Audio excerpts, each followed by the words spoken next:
J'espère que vous allez bien, j'espère que vous vous portez bien. Je pense que beaucoup d'Algériennes et d'Algériens connaissent la société Asmidal, le groupe Asmidal, qui est très important parce que c'est l'une des filiales les plus stratégiques du groupe Sonatrach. Le groupe Asmidal est spécialisé dans la commercialisation, le développement et la production des engrais. Tout ce qui est engrais, nutriments et produits phytosanitaires. C'est une activité extrêmement stratégique. Les engrais font partie des principaux postes d'exportation de l'Algérie hors hydrocarbures. Même si les engrais, on utilise beaucoup de gaz pour les produire et grâce à un gaz pas cher et abondant en Algérie, l'Algérie envisage l'ambition de développer une stratégie pour devenir l'un des plus importants pays africains et arabes producteurs d'engrais. Les engrais, les fertilisants, c'est la base du développement de la production agricole. Le groupe Asmida, il a 4 filiales et il a 4 participations dans des sociétés importantes pour la production des engrais. Il faut savoir qu'encore une fois, je vous donne les chiffres. Les engrais, c'est stratégique pour l'État algérien. En 2023, nous avons exporté pour plus de 1,4 milliard de dollars. Et en 2022, on a exporté pour presque au-delà de... Je crois qu'on a dépassé les 2 milliards de dollars. Et c'est l'un des produits avec le ciment et les matériaux de construction, quelques produits chimiques, c'est les principaux composants des exportations hors hydrocarbures. Le groupe Asmidal a connu un changement important il y a de cela quelques années, même pas l'année dernière, avec la nomination d'un nouveau PDG. L'ancien PDG qui a été décrié et contesté, qui s'appelle Mohamed Tahar Houayen, il a été remplacé le 15 juillet, vers le juillet 2020, la mi-juillet 2024, par un nouveau PDG qui s'appelle Batouche Boutouba. Malheureusement, Asmidal n'a jamais eu de chance avec ses PDG. Ce groupe qui a énormément d'atouts, l'Algérie a énormément de potentialité en termes de production des engrais. Nous avons des opérateurs privés qui sont dans la production des engrais, comme Sorfert avec les Égyptiens, qui ont été rachetés par les Émiratis, ou les Omanis, à Oman avec Awa, mais malheureusement Asmidal, avec toutes les potentialités, le fait qu'elle soit rattachée à Sonatrach et soutenue financièrement et stratégiquement par Sonatrach, on a toujours eu des PDG d'Asmidal qui ne connaissent pas le monde des engrais. Sonatrach malheureusement impose, les PDG de Sonatrach, tous les PDG ont le défaut d'imposer, comme Asmidal c'est stratégique, ils imposent leurs amis. Hakkar, Toufik Hakkar, il avait placé son ami Mohamed Tahar Houayen parce qu'il était son ami, que son camarade de chambre quand ils étaient étudiants.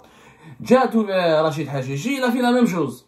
Hadima Taoudou, Hakkar est parti, Rachid Hajiji l'a remplacé par son ami Batouche Boutouba, qui est un ancien vice-président directeur général de Sonatrach, mais qui ne vient pas du monde des engrais, du phosphate, la production des engrais, etc. Monsieur Boutouba, le PDG de Boutouba, alors qu'il est PDG à la base comme Asmidal, son siège est à Annaba. Le siège, la direction générale de Asmidal, elle est à Annaba. Elle est située à rue Hamza Mohamed Sidi Ibrahim à Annaba. Pourquoi? Parce que les unités de production les plus importantes de Asmidal, c'est à Annaba, parce que pas loin des mines de phosphate de Tbessa. Le phosphate est très utilisé et l'une des matières importantes. Pour fabriquer des engrais, il faut du gaz et du phosphate. Globalement, et l'Algérie, on a les deux. C'est l'un des rares groupes importants économiques qui est basé hors Alger.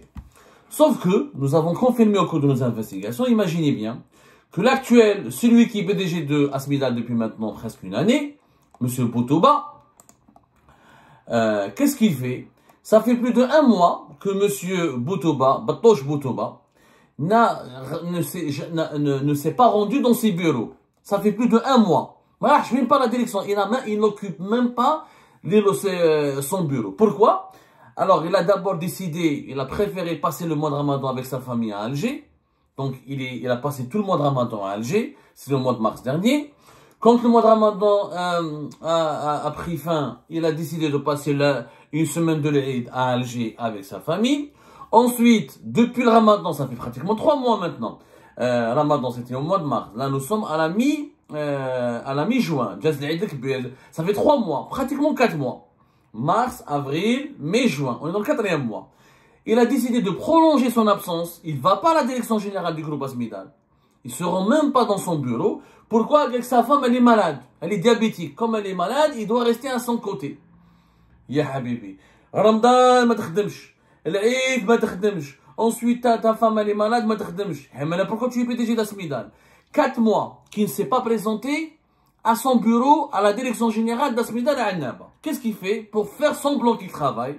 Alors qu'il est PDG, il est bien payé, mais les PDG d'Asmidal, les PDG des filiales de Sonatrach touchent tous entre 40 et 50 millions. Pratiquement, ils sont mieux payés. Asmidal, c'est beaucoup mieux payé qu'un ministre. Les avantages sociaux là, et tous les avantages sociaux et financiers. La preuve, quand il vient à Annaba, il n'a pas encore pris de logement de fonction. Depuis 2024, il a été nommé depuis juillet. Il a eu largement le temps de prendre un appartement, une maison, qui sera payé comme logement de fonction par la boîte. Non, il loge à l'hôtel Sheraton de Annaba. Il préfère que la boîte lui paye une prise en charge à Sheraton de Annaba, qui coûte très très cher, au lieu de prendre un logement de fonction avec un loyer raisonnable. En Algérie, les décideurs s'enrichir, vivent comme des princes, comme des nababs, comme des notables, umda, qui me disent les feuilletons égyptiens. C'est des princes. Il est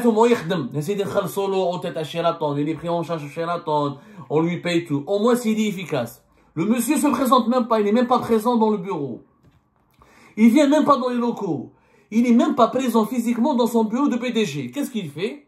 Pour masquer son absence, il programme des assemblées générales, des filiales d'Asmidal, au bureau de liaison Alger. Parce qu'Asmidal, elle a un bureau de liaison à Alger. Sauf que c'est contraire à la loi. Parce que les dispositions du Code du commerce de notre pays stipulent que les assemblées générales doivent se tenir au niveau du siège social de l'entreprise. Donc, qu'est-ce qu'il fait? Il déplace l'ensemble des membres du conseil d'administration de l'Assemblée générale jusqu'à Alger. Donc, prise en compte, prise en charge, les hôtels, les billets d'avion, les hébergements, les restaurations, juste pour que lui reste avec sa femme. Sauf Sidi, que nous lui souhaitons un rapide rétablissement. Il déplace tout le monde à Alger, à côté de chez lui. Alors qu'il devrait, selon la loi, selon la disposition du Code de commerce, tenir les assemblées générales au niveau de la direction générale de Asmidal à Annaba. Mais donc, là,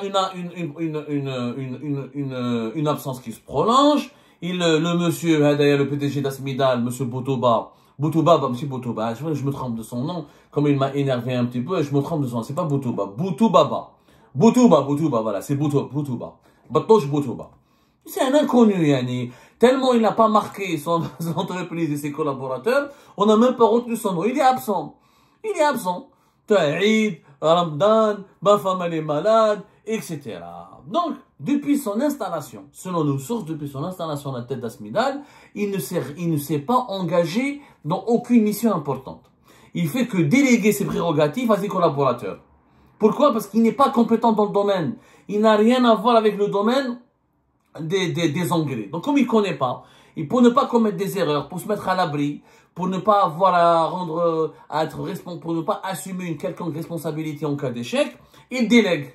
Il délègue des responsabilités, il délègue à ses collaborateurs qui étaient là avant lui. Et pourtant, il y a des affaires importantes à Asmidal. Il y a des dossiers importants, par exemple, les acquisitions d'actions d'un partenaire étranger dans la société Somias, qui est l'une des filiales les plus importantes. Le projet intégré du phosphate de Tbessa. Asmidal et la filiale de Sonatrach chargée de ce projet stratégique.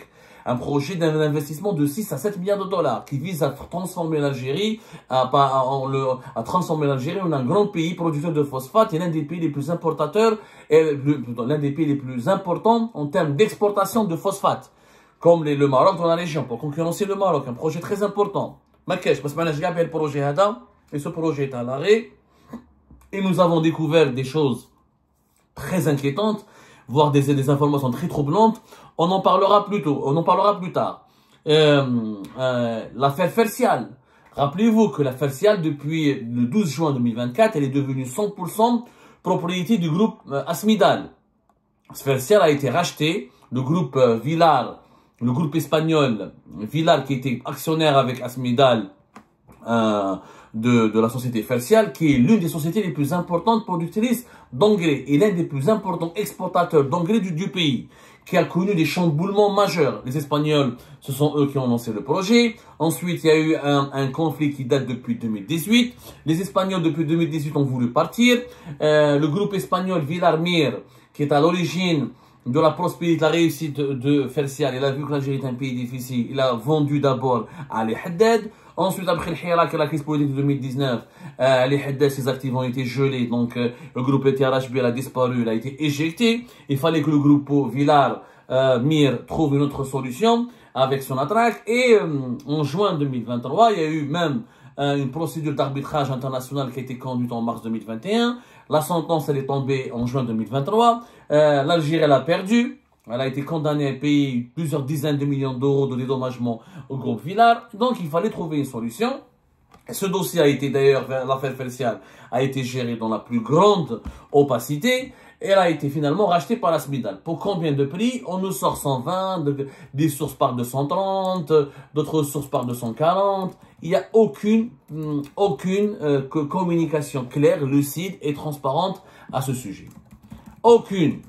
Il y a eu que des... On apprend des informations au compte-gouttes. Au compte-gouttes. C'est à nous voilà, au compte-gouttes. Alors qu'auparavant, c'était Ali Haddad qui avait commencé par racheter 17% de la société Fertial. Il voulait ensuite prendre les parts du groupe espagnol pour devenir lui-même actionnaire et l'associé de Sonatrach. Il y a eu la crise politique, comme je vous ai expliqué, et la chute de Ali Haddad et du régime de Bouteflika. Mais on n'a jamais su avec transparence qu'est-ce qui se passe. Combien des Fertial nous a coûté? Et pourquoi c'était à l'Asmida de la racheter? Pourquoi on n'a pas cherché un partenaire étranger, un partenaire privé? Pourquoi c'est toujours à l'État de la racheter? Mais ce dossier, en tout cas, est censé être avalé parce que l'opération a été bouclée vers juin 2024. Le nouveau PDG a été nommé juillet 2024. Hada Batosh Boutouba, c'était l'une de ses tâches les plus importantes, c'est de relancer Fertial. Donc 75% de la production de Fertial est censée partir à l'exportation. C'est-à-dire ramener, elle permettait de ramener des devises vers le pays. Les engrais, encore une fois, les fertilisants, c'est des exportations de 1,5 milliard jusqu'à 2 milliards de dollars, voire plus, comme potentiel revenu pour l'Algérie. Donc c'est quand même stratégique. Donc, au lieu de gérer cela, au lieu d'être présent dans son bureau, au lieu de s'engager sérieusement, au lieu de faire preuve de discipline, d'abnégation, de détermination, parce que le groupe Asmidal a besoin d'un manager qui soit déterminé, qui soit engagé et qui se donne à fond pour une société stratégique pour le pays, Batosh Boutouba, depuis le mois de Ramadan, il est absent. Depuis le mois de Ramadan. Il fait tout depuis Alger, mais il veut être à côté de sa femme et de sa famille. Et mon ami, si tu voulais passer de ce poste, il fallait pas l'accepter. Il fallait pas l'accepter, Yanas. Mais c'est une mission.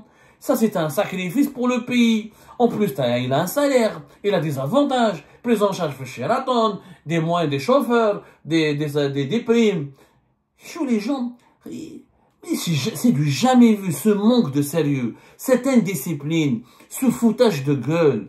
C'est une insulte à l'intelligence et à l'honneur de l'Algérie, à l'intelligence des Algériennes et des Algériens, et à l'honneur du pays. Hey, ce comportement. Hey, ce comportement. Il veut pas être PDG, il faut qu'il soit enlevé. Et tout ça, encore une fois, à cause de quoi?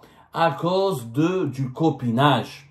Je le dis bien, à cause du copinage. À chaque fois qu'un PDG de son attaque change, à chaque fois qu'on change de PDG de son attaque, les nouveaux PDG ramènent leurs amis, leurs copains, et lors des nominations dans les postes les plus stratégiques dans les filiales de son attaque, on privilégie la confiance, l'amitié, la proximité, l'affinité personnelle, et malheureusement, pas suffisamment la compétence. Pas suffisamment la compétence. Batosh Boutouba, plusieurs, comme l'ancien PDG d'Asmidal, tout le monde, lors de sa nomination, ils ont dit, Khater, c'est vrai il est, selon sa biographie, il est ingénieur en chimie, il a fait l'école nationale polytechnique d'Alger, c'est un polytechnicien, il est diplômé d'une école de Lyon, etc., il était intéressant, etc., mais c'était un directeur de la raffinerie d'Alger. Il était quoi? Il vient du monde du raffinage. Il était le directeur de la raffinerie d'Alger de janvier 2014 à juillet 2017. Avant, c'est lui qui a géré le projet de l'expansion de la raffinerie d'Alger de 2012 à 2014. Mais Khater, le monde des engrais, il vient du raffinage. lui donner le projet, gérer des raffineries, développer une nouvelle raffinerie, monsieur Hadab Botoba, Botoba, certainement aurait été intéressant. Mais il a été parachuté à la tête d'Asmidal. Et comme il ne pouvait pas dire non à son ami Rachid Hajiji, il a accepté, mais il ne veut même pas travailler. Parce qu'il sait que c'est pas dans son domaine. Il ne maîtrise pas les dossiers dans les engrais, les fertilisants.